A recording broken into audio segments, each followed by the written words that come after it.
Number 1. I was just 18 then, attending my friend Laura's wild birthday party at her house, where the booze flowed freely. I had a policy of only drinking what I personally poured out of a bottle or in an unopened can.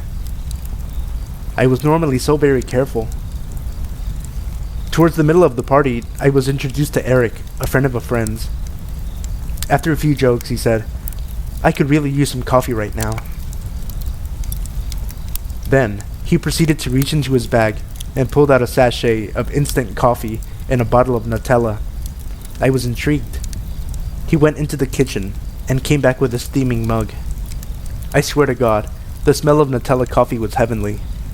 So heavenly that I forgot to be careful. He watched me for a moment, then he insisted that I take it. It didn't take much convincing from him. I thanked him and I drank the coffee happily. 20 minutes later, I started feeling really sleepy.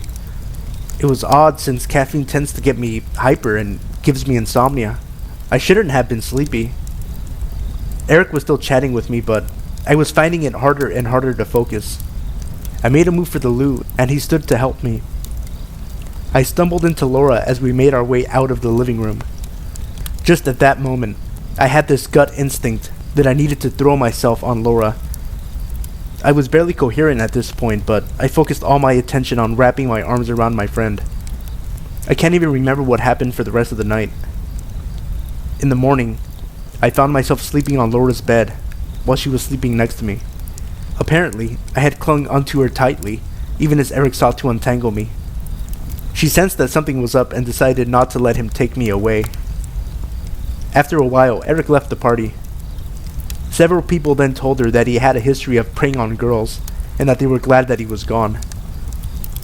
Laura basically spent the rest of the party sitting on the couch with me, hugging her and snoring away, and then she dragged me to bed with her.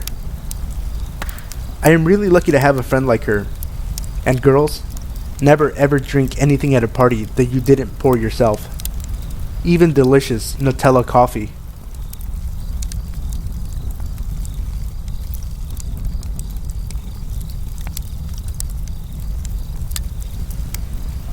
Number 2. This happened about a year ago.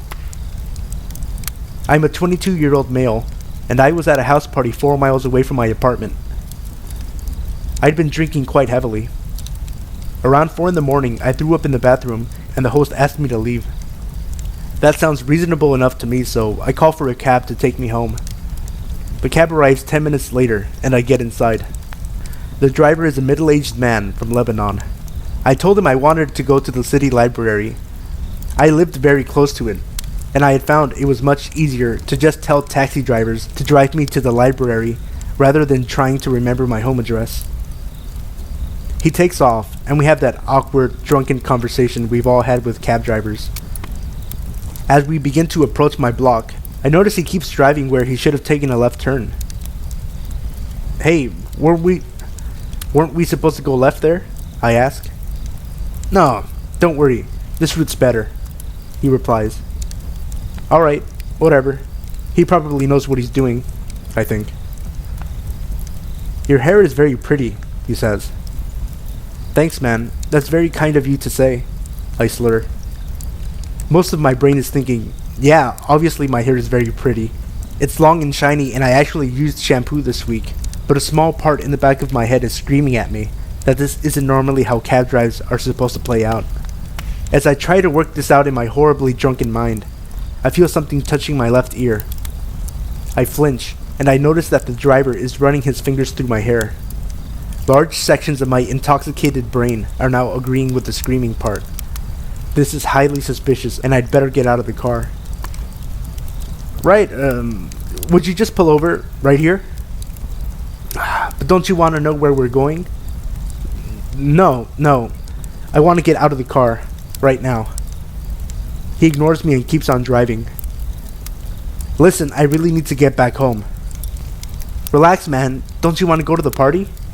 No, I don't want to go to the party. Let me off here, right now, please." Finally, he stops. I take some bills out of my jacket and hand them to him, avoiding eye contact all the while. I open the door, and just as I'm about to step out, he leans over and kisses me on the cheek. I just stare at him for a few seconds before getting the fuck out of there. Now, what I should have done as he was driving away was to remember his registration plate and call the taxi company he worked for and tell them what happened.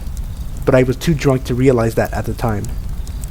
Instead, I opened Google Maps on my phone to see where the hell I am. Turns out he had dropped me off 5 miles away from my apartment, so I was further away from home than when I started.